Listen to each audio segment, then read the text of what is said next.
Oyentes de la gran cadena Radial América en el Ecuador y el mundo, a esta hora recibimos en este estudio a Rodrigo Gómez de la Torre, él es representante del sector empleador en el Consejo de Salarios, a quien le agradecemos por aceptar esta invitación. Rodrigo, lo hemos citado para hablar sobre lo que ya es un debate público de un posible incremento en el salario básico unificado para el 2022 y que una reunión que se tuvo que registrar en las últimas horas con el ministro del Trabajo para este tema se tuvo que postergar para la próxima semana. Pero, ¿cuál es la postura o el análisis que hace el sector empleador en torno a esta posibilidad de un incremento salarial? ¿Hay las condiciones o no hay las condiciones? Por favor, buenos días. Muy buenos días, Jorge. Buenos días a todos los radioescuchas e internautas que nos están mirando. Creo que es importante reconocer lo que determina la ley. La ley hace referencia a que al año, una vez al año, se va a hacer una revisión de los salarios, ¿ya? Y que esta revisión se la realizará de manera técnica a través del Consejo Nacional de Trabajo y Salarios, que es una entidad donde hay 4 representantes de los trabajadores, 4 representantes de los empleadores y sus respectivos suplentes. La primera sesión en la cual se dieron algunas reelecciones inclusive, porque son designaciones que vienen de los trabajadores. Pero claro, así como los empleadores nos juntamos y nos ponemos de acuerdo y definimos quiénes van a ir a la representación en el Consejo, de igual manera deberían, y digo deberían y lo voy a aclarar por qué, hacer los trabajadores. Porque cualquier resolución que sale de los trabajadores, hay un grupo de sindicatos que dicen es que no me representan. Y este cuento del es que no me representan se parece que se ha vuelto la cantaleta de año tras año. Pero cuando más bien debería pasar al revés. Los trabajadores, sean estos públicos o privados, deberían sentarse en una mesa de diálogo interna y lavar la ropa sucia en casa, como se dice. Y tener una posición, inclusive para beneficio de ellos. Una posición sólida, porque después se contradicen entre ellos y les debilita a ellos mismos. El Consejo se reunió hace una semana y se acordó tener una reunión la semana subsiguiente. En esta reunión previa se analizaron las cifras macroeconómicas del Ecuador, qué ha pasado con la generación de empleo, qué ha pasado, cómo está la inflación proyectada, cómo están las cifras de crecimiento país. Y ahí obviamente se revisó también que recién para finales del 2023, de acuerdo a los datos oficiales, estaríamos poniéndonos al mismo nivel económico que teníamos en diciembre del 19. O sea, todavía tenemos un proceso de recuperación, no de crecimiento, de recuperación por caminar hasta el 19, hasta el 23. Si tomamos en cuenta, Rodrigo, el tema de la pandemia por un lado y por otro el parámetro técnico que tú advertías como la inflación que también está en el punto de análisis, ¿el incremento no debería ser más allá de $5 si no estoy mal? Verás, yo creo que hay 4 metodologías que son válidas y que han funcionado. Y te voy a hablar de 6 años. En el 2016 se llegó a un acuerdo en el Consejo Nacional del Trabajo y mediante acuerdo llegamos a un consenso. Ese consenso derivó en generación de empleo pleno en el 2017, el único año que en valores absolutos se evidencia creación de empleo de la última década prácticamente. ¿Ya? Ese creo que es el primer parámetro, es acuerdo entre las partes. Segundo parámetro está determinado en la ley, que dice, de no existir acuerdo entre las partes, debe aplicarse la inflación proyectada, considerando que esta inflación proyectada muchas veces ha sido negativa, ¿no? Nunca se ha bajado el salario, pero lo que dice la ley es inflación proyectada. Tercera metodología, acuerdo ministerial del 2020 con el ministro Isch, en que se elaboró una fórmula con algunas variables y consideraciones. Esta de aquí se aplicó en el 20 y resultó que el resultado era 0. Y se hicieron varias corridas y en todas resultaba 0 porque obviamente el 20 era un año atípico y no había por dónde irse. Había que precautelar empleo. Y la cuarta que se la aplicó con el exministro Raúl Ledesma, que era más o menos, yo necesito coger este dato de acá, sumo los datos y con eso consigo el número que estoy buscando. Probablemente la última es la fórmula menos técnica y más política.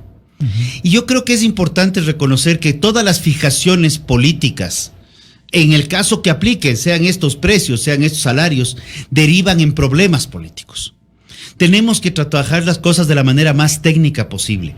Y creo que si bien, dame un minutito, creo que si bien es importante tratar el tema de los trabajadores, y dentro del espectro de trabajadores del 32%, ver a quienes realmente impacta el incremento del salario mínimo vital, hay que revisar también cómo impacta ese incremento a las empresas. ¿Cómo impacta eso a lo que deriva en la inflación generalizada por traslado de precios, por incremento de salarios al 100% de la población?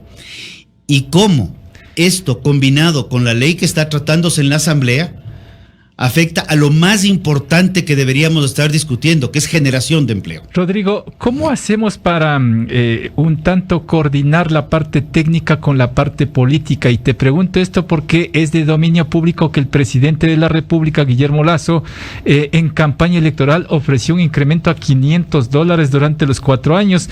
Entonces, ¿cómo hacemos para cumplir con la parte técnica y la parte política? A ver, yo creo que cuando el actual presidente Lasso planteó eso, había una coordinación entre lo técnico, lo político y lo jurídico. Porque él también hizo referencia a la necesidad imperiosa de una reforma en materia legal, precisamente que atraiga la generación de empleo. Pero también creemos que es importante, no solamente hablemos de salarios, ¿por qué no hablamos de productividad laboral? ¿Por qué no vemos cuánto se está produciendo por hora o por día de trabajo? Porque el Ecuador tiene los índices más bajos de productividad laboral. Entonces, probablemente el salario deba tener una correlación directa con productividad, en donde ya no necesitemos estar buscando fórmulas, sino estar determinando cómo están funcionando los empleadores y sus trabajadores de manera individual, con una norma transversal que permita que se defiendan los derechos de los trabajadores, pero que también se reconozcan los derechos de los empleadores. Porque los empleadores no salen pues del sector público, al revés, salen del sector privado. Y los incrementos salariales y los salarios en general no se pagan por decreto, por el contrario, se pagan por producción. El Estado es el único que paga salarios por decreto cuando no sube impuestos.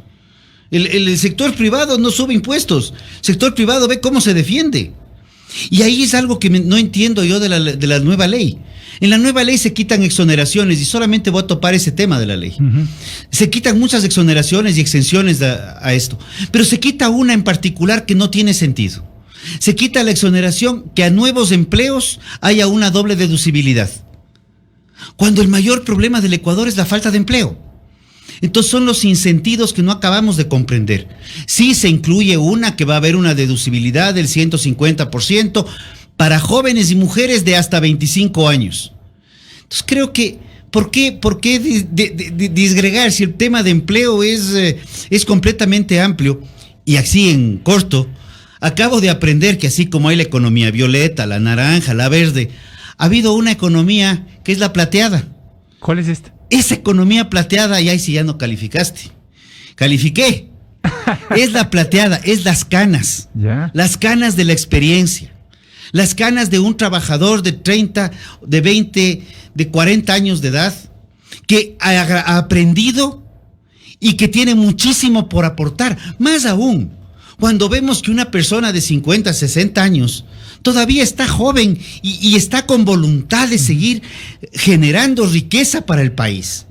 Ese es un tema fundamental. No podemos quedarnos solamente en los conceptos del pasado, de cuando se creó y cuando se evidenciaron los problemas de la necesidad de los códigos laborales a finales de 1900. Pensemos en productividad laboral. Reformemos el código. La estabilidad no se puede dar por decreto. La estabilidad tiene que ser por eficiencia. ¿Por qué voy a meterme con ustedes? ¿Por qué un periodista está tantos años en un medio? Porque genera producción, genera réditos, atrae audiencia. Si el periodista, en vez de atraer audiencia, ahuyentar audiencia, es vea, pana, por más amistad que tengamos, pero chaolín. La lógica. Ahora, Rodrigo, eso pasa en el sector privado y debería pasar en el sector público. Rodrigo, buenos días. Pero siempre se ha hablado de la necesidad de que este consejo no sea solamente parte de la finalización del año, de que hay un trabajo permanente en el trayecto de los 12 meses para ir buscando acuerdos y buscando nuevas fórmulas de lo que tú dices, ¿no? Ya no con las mismas que se han aplicado, que no han funcionado a lo mejor, pero tampoco se ha dado eso. Recontra oportuna la pregunta y el planteamiento. Precisamente eso es lo que le hemos planteado al ministro Donoso actualmente, porque ese trabajo es el que lo hemos tenido los últimos años. De hecho, el 2019 fue un año de muchísimo trabajo en el Consejo y que en estos mismos micrófonos comentábamos la necesidad de mover las jornadas laborales, acuerdo de mayo del 19, necesidad de eliminar el 35% del contrato ocasional. Ya para octubre se habló de la modificación, no eliminación, modificación de la forma de cálculo de la jubilación patronal, en donde no solamente haya que esperar 20 años con el mismo empleador o 25 años con el mismo empleador, sino pueda darse la movilidad laboral que existe, que es real al día de hoy, y que se vaya aportando a un fondo permanente, que el trabajador lo tenga disponible a los 25 años, sin importar cuántos empleos haya tenido. Justamente el tema del teletrabajo, y la pandemia nos ha enseñado algo importantísimo. La pandemia nos ha enseñado que tenemos que tener también mecanismos tecnológicos para regular de alguna manera el teletrabajo. Obviamente no es un contrato, no se puede trabajar en un contrato de 8 a 5, por ejemplo, de 9 a 5. No es así. Sino tiene que ser por resultados. Pero también que no haya el resultado de que a las 2 de la mañana el trabajador que tenía que presentar un informe te manda el informe por WhatsApp. O que el empleador a su vez le pide alguna cosa adicional a las 12 de la noche. Ese tipo de cosas que las hemos vivido en la pandemia. Porque ese es el otro tema. La pandemia nos ha enseñado muchas cosas. Pero no había ninguna legislación, ¿no? Había un acuerdo ministerial que más bien creo que puede ser promovido a ley, pero entender que el teletrabajo no es solamente un tema para reducir la presión del tránsito, sino es una nueva forma de trabajo que tiene el mundo. Pero y dejarnos de los contratitos por sector, por aquí, por acá. La legislación laboral es transversal para todos los sectores. Y pensemos una legislación laboral real nueva. Productividad. Acuerdo entre las partes como fundamento primario. Y obviamente tener que ver mecanismos de regulaciones, pero mínimas, porque el trabajo es dinámico y las regulaciones son dinámicas y no podemos seguir con una rigidez que ya da vergüenza. Con todo lo que hemos analizado, el tiempo me quedó cortito, mi estimado Rodrigo. ¿Tú puedes advertir que al final será el Ejecutivo quien dilucide el incremento del salario básico unificado? Estamos trabajando firmemente a nivel del sector empleador, tratando de buscar los mejores mecanismos para llegar a un consenso entre las partes, porque estamos convencidos, y la experiencia lo ha demostrado, que el consenso probablemente ni nosotros salgamos muy contentos, ni el gobierno salga tan contento, ni los trabajadores salgan tan contentos, pero del consenso es la mejor solución que podemos tener. Pero se puede llegar a consensos con posturas definidas en una mesa de análisis. ¿Cuál es la postura definida de los empleadores? La tendremos y será la primicia del siglo el día que nos juntemos. Porque los trabajadores... Pero antes de ese día no hay un número para conversar. Porque los trabajadores hablan del cumplimiento de la oferta de campaña del presidente de la República. Empiezan por algo. El cumplimiento de la oferta de campaña es clarito. A 500 en 4 años. Vamos los primeros 5 meses. Despacio que voy deprisa. Despacio que voy deprisa, porque el que de pronto es carrera de caballo, parada de borrico, y eso nos va peor. Ahora, Rodrigo, la lógica de los trabajadores es también que si hay un incremento en la masa salarial de los trabajadores, se dinamiza la economía porque hay poder adquisitivo para consumo. Si no hay ese incremento, sucede lo contrario. Es un lindo concepto y muy debatible. ¿Por qué? Porque cuando tú tienes una masa laboral de empleo pleno que está en el 30%, 32%, tú lo que generas es un incremento salarial que deriva en un incremento de insumos con una afectación a un 70% que no ha mejorado un centavo el salario y que probablemente ni siquiera lo tiene. como un ingreso informal.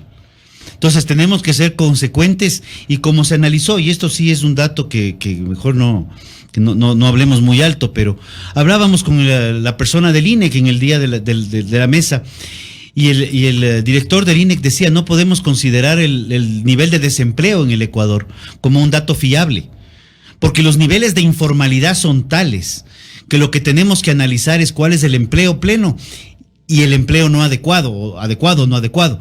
Porque cuando tú tienes un 68%, para ir contrastando, 68% de empleo no adecuado, ya el subempleo o el desempleo pasa a ser un rango que podemos decir está en 4, está en 5, pero no te dice absolutamente nada. Tú tienes una masa de la población económicamente activa que no tiene empleo y a la cual nadie se está preocupando. Y más bien lo que deberíamos preocuparnos no es solamente discutir el salario, que por ley debemos hacerlo, sino discutir lo que se hizo en el 19, se hizo en el 20, y que la Asamblea Nacional debería dar una vía rápida para solucionar los problemas de empleabilidad en el Ecuador, para tener un 50% de empleo pleno, y que tenga sentido esta premisa de decir: si subimos el salario, mejoramos la condición de todos. Y para ese empleo que tú hablas, ¿puede ser la salida la propuesta de ley urgente que ya se tramite en la Asamblea?